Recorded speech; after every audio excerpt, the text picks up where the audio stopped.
Hello friends, in this video I will show you how to create a new document.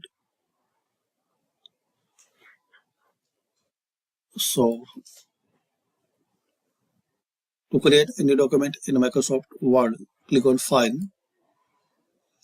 and here click on New. Here you can select blank document. Also you can use this template according your need. So there are a list of options. You can use this template and you can make changes.